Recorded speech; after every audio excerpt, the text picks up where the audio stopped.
Pertama-tama perkenalkan, saya Hetty Indiowarami dengan NIM 2022 01104446. Saya dari Universitas Cendrawasih, Fakultas Keguruan dan Ilmu Pendidikan, Prodi Pendidikan Biologi Angkatan 2022. Video ini saya buat untuk memenuhi tugas mata kuliah Struktur Perkembangan Hewan. Dalam video ini saya akan membahas tahapan-tahapan dari proses pembentukan fertilisasi, implantasi, pembentukan lensa, neurulasi, osifikasi atau pembentukan tulang, pembentukan jantung, dan pembentukan lambung. Berikut kita akan masuk pada tahapan fertilisasi. Apa itu fertilisasi? Fertilisasi merupakan proses peleburan antara sel telur dan sel sperma yang akan menghasilkan zigot. Adapun tahapan-tahapannya, yang pertama pertemuan sel sperma dan sel telur. Setelah ejakulasi, jutaan sperma berenang menuju sel telur di tuba falopi. Jadi sperma ini memiliki bagian-bagian, ada bagian kepala itu terdiri dari inti dan akrosom. Inti ini berisi materi genetik yang akan diteruskan ke keturunannya. Kemudian akrosom ini berisi enzim yang akan membantu dalam proses peleburan atau membantu sperma untuk menembus lapisan pelindung pada sel telur atau zona pelosida. Kemudian bagian ekor ini bagian leher itu berfungsi untuk menghubungkan kepala sperma dan ekor. Kemudian bagian ekor sperma ini berbentuk seperti flagel yang membantu untuk sperma ini berenang menuju tuba falopi. Kemudian dari berjuta-juta sperma yang berenang, hanya akan ada satu sperma yang akan menembus lapisan zona pelosida. Kemudian kita masuk pada tahap kedua, yaitu penetrasi sperma. Sperma memiliki struktur khusus yang disebut akrosom seperti yang sudah saya sebutkan tadi. Ini mengandung enzim untuk berfungsi menembus zona pelosida dan mencapai membran sel telur. Kemudian masuk pada fusi membran. Setelah menembus zona pelosida, membran plasma sperma dan sel telur akan menyatu. Ini menandai masuknya sperma ke dalam sel telur. Kemudian akan terjadi reaksi kortikal. Reaksi kortikal ini setelah satu sperma masuk, sel telur akan melepaskan zat kimia yang mencegah sperma lain untuk masuk. Ini sehingga hanya akan ada satu sperma yang membuahi sel telur. Kemudian pembentukan pronukleus. Setelah inti sperma dan inti sel telur ini membesar dan membentuk pronukleus jantan dan pronukleus betina. Pronukleus ini akan membawa separuh kromosom dari masing-masing orang tua. Kemudian masuk dalam proses singami. Pronukleus jantan dan pronukleus betina bergabung membentuk satu inti diploid yang disebut zigot. Zigot ini memiliki 46 kromosom, terdiri dari 23 kromosom ayahnya dan 23 kromosom dari ibunya. Kemudian pembelahan sel. Zigot akan memulai pembelahan sel yang disebut pembelahan mitosis. Pembelahan ini menghasilkan sel-sel identik yang terus membelah dan berkembang menjadi embrio. Berikut kita akan masuk pada tahap implantasi. Jadi implantasi pada embrio ini merujuk pada proses penanaman embrio ke dalam rahim. Jadi embrio yang sudah terbentuk setelah proses fertilisasi ini akan ditanam ke dalam rahim. Ini merupakan proses penting atau tahapan penting dalam kehamilan, di mana embrio yang berkembang akan melekat pada dinding rahim dan menerima nutrisi serta oksigen untuk tumbuh. Jadi tujuan dari implementasi ini adalah untuk memberikan nutrisi dan oksigen untuk embrio. Kemudian tahapan-tahapan dari implementasi yaitu yang pertama, perjalanan embrio. Jadi setelah fertilisasi terjadi di tuba falopi, embrio ini akan bergerak menuju rahim. Perjalanan ini terjadi setelah 3-5 hari. Kemudian yang kedua yaitu pembentukan morula. Setelah fertilisasi, zigot mengalami pembelahan sel secara berulang kali yang disebut pembelahan mitosis. Hasil pembelahan ini adalah kumpulan sel disebut morula. Morula terlihat seperti bola padat yang terdiri dari 12-16 sel.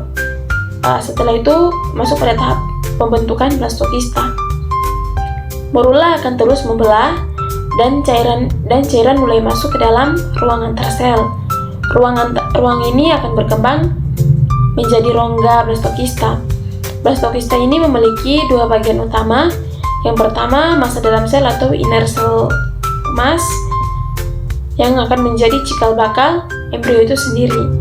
Kemudian tropoblast. Tropoblast ini merupakan lapisan luar blastokista yang akan membentuk plasenta. Tahapan berikut yaitu implantasi. Implantasi ini yang pertama, blastokista ini akan mencapai rahim dan menempel pada dinding rahim. Setelah itu, tropoblast akan mengeluarkan enzim yang mencerna lapisan endometrium atau lapisan dalam rahim. Ini membantu blastokista menampakkan diri. Kemudian proses ini memakan waktu sekitar 6-12 hari setelah fertilisasi. Setelah implantasi, embrio mengalami proses granulasi yang merupakan tahap penting dalam perkembangan embrio. Granulasi adalah proses pembentukan 3 lapisan germinal, yaitu lapisan ektoderm, mesoderm, dan endoderm. Lapisan ektoderm ini merupakan lapisan luar yang akan berkembang menjadi kulit, sistem saraf, dan organ sensorik. Kemudian mesoderm merupakan lapisan tengah yang akan berkembang menjadi otot, tulang, darah, dan sistem ekskresi. Kemudian ektoderm merupakan lapisan dalam yang akan berkembang menjadi sistem pencernaan, paru-paru, dan hati. Kemudian tahapan perkembangan embrio. Setelah granulasi, embrio terus berkembang menjadi berbagai organ tubuh dan sistem organ. Berikut kita akan membahas tentang pembentukan lensa. Jadi pembentukan lensa ini terbentuk dari lapisan luar, yaitu lapisan ektoderm. Tahapan-tahapan pembentukan lensa yaitu pertama ada induksi dan pembentukan lekukan lensa. Ini terjadi pada minggu kelima kehamilan. Induksi ini diawali dengan perkembangan embrio. Sinyal dari ektoderm permukaan yang akan berkembang menjadi kulit menginduksi ektoderm yang berada di bawahnya untuk membentuk lekukan lensa. Kemudian pembentukan lekukan, ektoderm yang terinduksi ini akan mengalami invaginasi membentuk lekukan yang disebut lekukan lensa. Tahapan kedua yaitu pemisah lekukan lensa dan pembentukan kantong lensa. Pemisahan lekukan lensa yang terbentuk akan memisahkan diri dari ektoderm permukaan dan membentuk kantong lensa. Pembentukan kantong lensa ini, kantong lensa berbentuk seperti kantong kecil yang berisi sel-sel epitel. Kemudian tahapan ketiga yaitu proliferasi dan diferensiasi sel lensa. Yang pertama ada proliferasi, yaitu sel-sel epitel di dalam kantong lensa mulai berproliferasi dengan cepat, menghasilkan banyak sel baru. Kemudian diferensiasi, sel-sel baru yang terbentuk akan berdiferensiasi menjadi serat lensa yang memanjang dan transparan. Kemudian yang keempat, pembentukan struktur lensa. Yang pertama, serat lensa. Serat lensa yang memanjang akan membentuk struktur utama lensa yang terdiri dari lapisan-lapisan serat yang terorganisir secara konsentris. Pembentukan kapsula lensa. Sel-sel epitel yang tersisa di bagian depan lensa akan membentuk kapsula lensa yang merupakan lapisan pelindung transparan di sekitar lensa. Kemudian pembentukan kelima yaitu pertumbuhan lensa setelah kelahiran. Pertumbuhan berkelanjutan. Lensa terus tumbuh dan berkembang hingga dewasa. Kemudian penambahan serat lensa baru terus dibentuk dan ditambahkan ke bagian-bagian luar lensa, sementara serat yang lebih tua di bagian dalam lensa akan kehilangan inti sehingga inti seisinya dan menjadi lebih padat. Kemudian fungsi lensa, pertama cahaya. Lensa berfungsi untuk memfokuskan cahaya ke retina di bagian belakang mata sehingga kita dapat melihat dengan jelas. Kemudian akomodasi. Lensa dapat mengubah bentuknya untuk memfokuskan cahaya dari objek yang dekat maupun jauh. Berikut, kita akan masuk pada tahap neurulasi.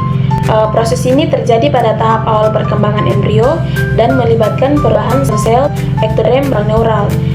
Jadi neurulasi ini terbentuk di lapisan ektoderm atau lapisan tengah.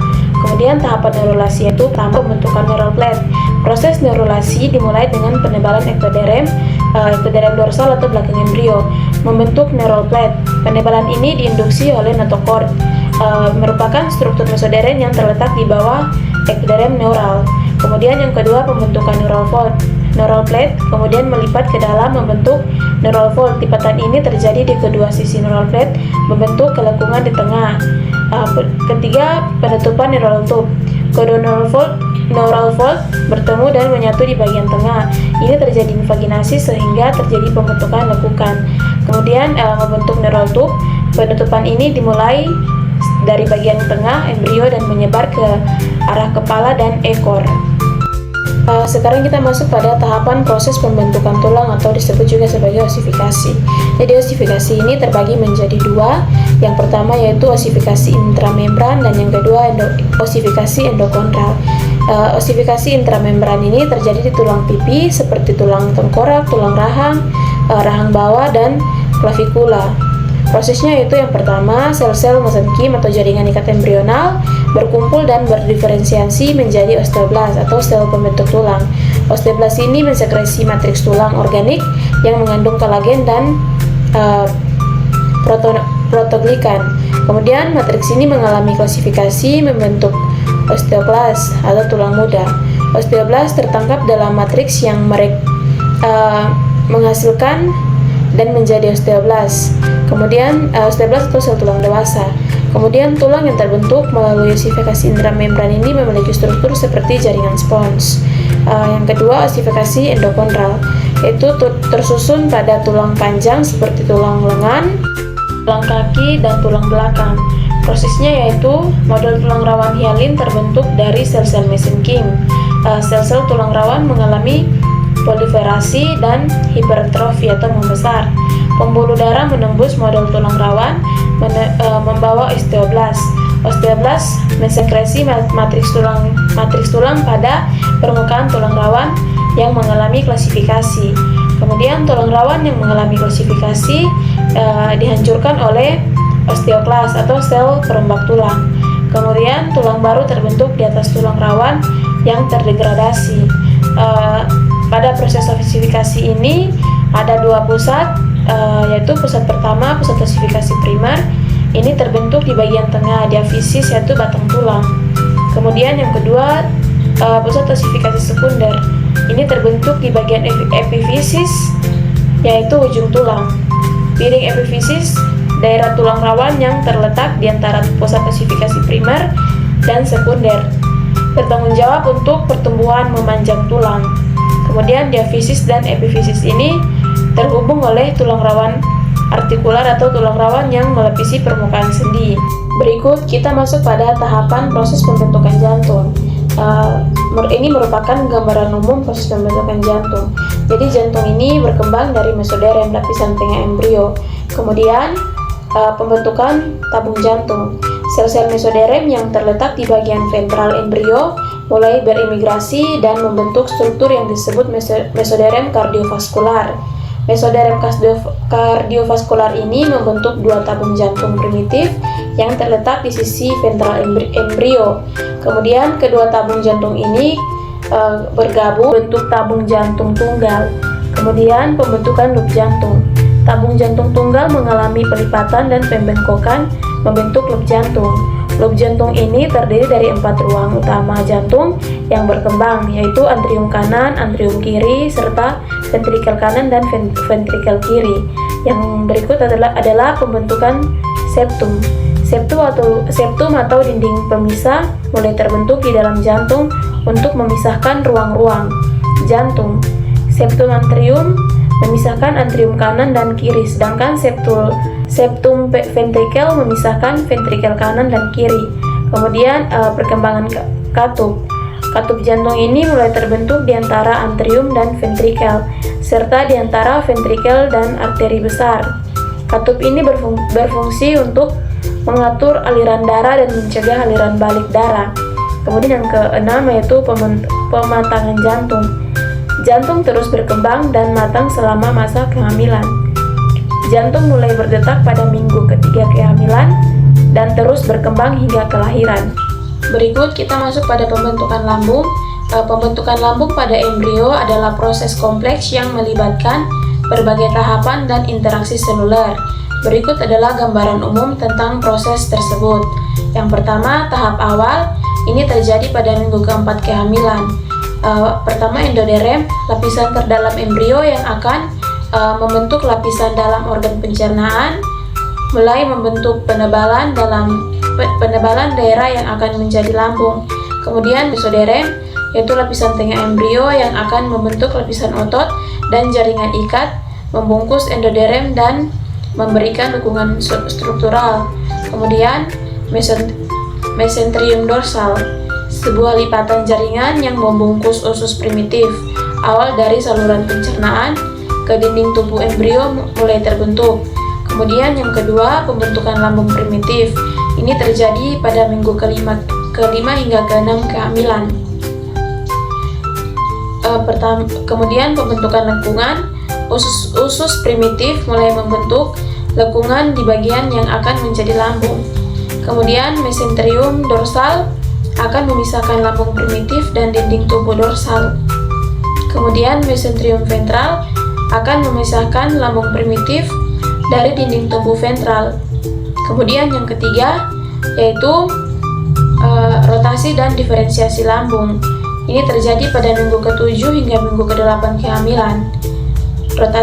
Rotasi lambung primitif akan berputar 90 derajat searah jarum jam, sehingga sisi kiri menjadi sisi depan atau ventral dan sisi kanan menjadi sisi belakang atau dorsal. Kemudian diferensiasi. Sel-sel endoderm di lambung mulai berdiferensiasi menjadi berbagai jenis sel yang membentuk lapisan mukosa lambung, termasuk sel-sel epitel, sel-sel kelenjar, dan sel-sel otot polos. Kemudian pembentukan kurvatura. Lambung membentuk kurvatura besar dan kurvatura kecil atau lekukan yang lebih kecil. Kemudian keempat, pembentukan organ terkait. Ini terjadi pada minggu ke-8 dan seterusnya. Yang pertama, esofagus. Pembentukan esofagus ini terjadi di bagian atas usus primitif yang menghubungkan mulut dengan lambung. Kemudian yang kedua yaitu duodenum. Duodenum ini terbentuk di bagian bawah lambung menghubungkan lambung dengan usus halus. Kemudian pembentukan kelenjar. Kelenjar lambung ini yang akan menghasilkan enzim pencernaan dan asam lambung. Kemudian pembentukan otot. Lapisan otot polos berkembang di dinding lambung, memungkinkan lambung untuk berkontraksi dan mencerna makanan. Kemudian pembentukan pembuluh darah dan saraf. Pembuluh darah dan saraf berkembang untuk menyediakan suplai darah dan kontrol saraf ke lambung.